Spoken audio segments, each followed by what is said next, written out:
बिस्मिल्लाहिर्रहमानिर्रहीम। आज की बात में आज हम बात करेंगे। हमने एक सिलसिला शुरू किया था, 3 चीज़ें थी, 2 चीज़ें हम कर चुके थे कि मेमोरी को बेहतर कैसे बनाया जाए, how to boost our better memory.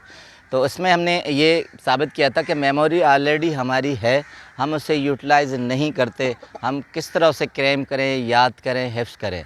तो अक्सर ये शिकायत आती है कि उम्र के साथ बढ़ते हमारी मेमोरी कम होती है, या अक्सर ये कहते हैं हमारी मेमोरी पैदाइशी तौर पे कम है। मगर हमने ये 2 सेशन में साबित किया कि मेमोरी हाफ़ज़ा हमारा ऑलरेडी है, हम उसे इस्तेमाल करने में गलती करते हैं। तो आज तीसरा लास्ट सेशन है इनका। तो उसमें है कि एक उर्दू में कहा जाता है तलाज़ुम ख़यालात।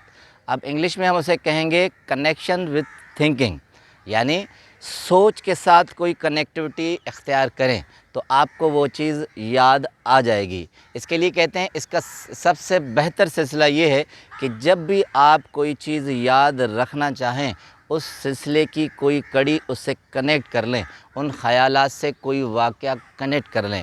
प्रोफेसर जेम्स है, अमेरिकन साइकियाट्रिस्ट हैं, वो कहते हैं कि जब भी हम नए ख़यालात की तरफ जाते हैं, नई चीज़ की तरफ जाते हैं, नई चीज़ हम अपने हाफ़ज़े में लाना चाहते हैं, तो जब उसे 1-2 मरतबा दोहराते हैं तो वो हमारे ज़हन में पुरानी हो जाती है, और पुरानी जब हो जाती है तो उसके साथ कोई न कोई हमारी ज़िंदगी की कनेक्टिविटी शामिल होती है, और वही कनेक्टिविटी नई चीज़ के साथ मंसूब करेंगे तो हमें याद आ जाएगा। अब वो प्रोफेसर जेम्स कहना चाहते हैं कि जब आप नई चीज़ की तरफ जाते हैं तो वो ऑलरेडी नई चीज़ नहीं होती, वो पुरानी चीज़ होती है।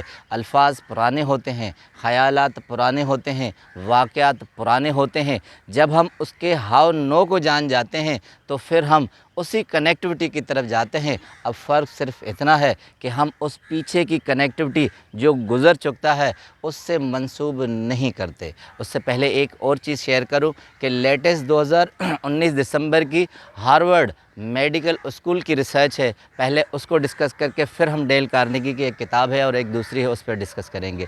तो हार्वर्ड में हॉस्पिटल मेडिकल कहते हैं, स्कूल में कहते हैं जदीद तहकीक ने ये साबित किया है कि आदमी 3 चीज़ों को कनेक्ट करे तो उसका हाफ़ज़ा बेहतर होता है। अब वो 3 चीज़ें रिसर्च में क्या है कि नंबर पहला कहते हैं रीडिंग बुक्स।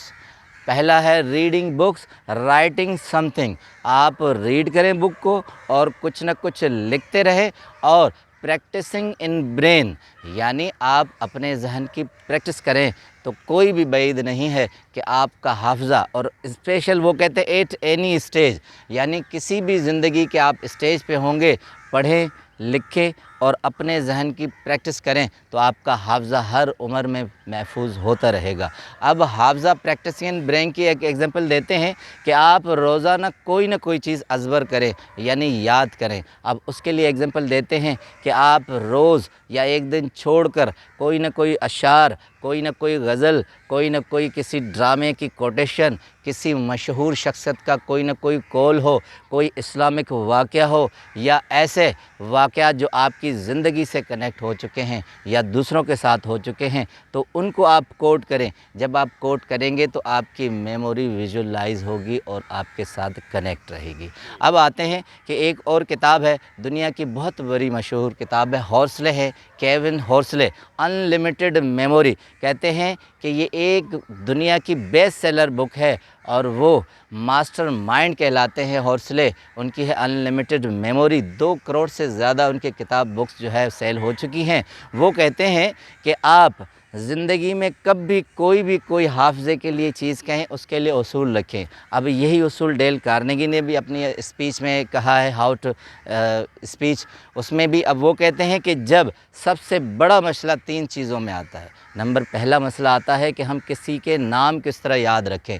अब उसके लिए कहते हैं नाम याद करने के लिए सबसे पहले जिस शख्स से आप मिलते हैं उसका चेहरा जहन में रखें, और उस नाम से किसी मशहूर या आम या आप जानने वाली शख्सियत की जो है नाम मंसूब कर लें तो वो आपको नाम याद रह जाएगा। या आप ख़यालों में या हाथ से घर पर वो नाम लिख लें, उसकी स्पेलिंग कर लें, तो फिर आपको वो नाम कभी भी भूल नहीं पाएगा। दूसरी कहते हैं डेट्स, हम तारीख़ें याद करने में बहुत बड़े मसाइल आते हैं, तो हम अनलिमिटेड मेमोरी में कहते हैं उससे सबसे बेहतर उसूल ये है कि आप कोई भी کوئی بھی تاریخ ہو کسی واقعے سے منسوب کر لیں. جیسے امریکہ میں 300 سالہ سالگرہ شیکسپیئر کی منائی گئی اور وہ تاریخ امریکن خانہ جنگی سول وار کی تھی. اسی طرح آپ کوئی بھی واقعہ کسی بھی ڈیٹ کے ساتھ منسوب کریں گے تو آپ کا حافظہ کہیں بھی نہیں جائے گا, آپ کی حافظے کی چیز آپ کی وہیں ٹھہرے گی.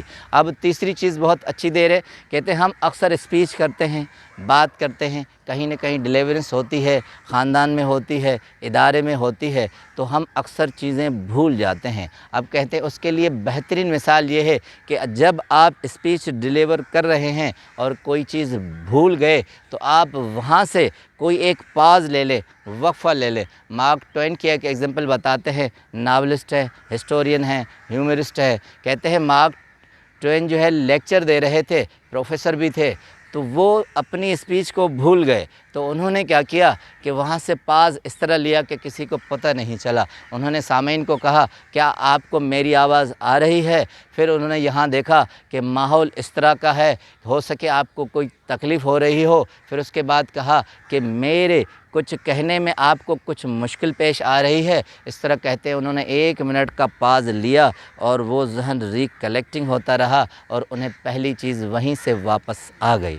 اب پروفیسر جیمس کہتے ہیں کہ اگر کوئی شخص یہ کہے کہ مجھے یاد نہیں ہوتا, میرا حافظہ بہتر نہیں ہے, تو اس کے لیے بڑی زبردست ایگزامپل دیتے ہیں. اس شخص کی مثال کہتے ہیں یہ ہے کہ وہ گرمیوں میں اسکیٹنگ سیکھے اور سردیوں میں سوئمنگ سیکھے. کہتے ہیں یہ ایک فطرت کی غیر آئند چیز ہے. اگر آپ اس طرح کریں گے تو آپ کا حافظہ کبھی بھی محفوظ نہیں رہے گا. آپ اپنے حافظے کو بہتر کریں, چیزوں کو ایک دوسرے سے منسوب کریں, پھر آپ دیکھیں آپ کو ہر چیز یاد رہتی ہے. آپ کا بہت بہت شکریہ.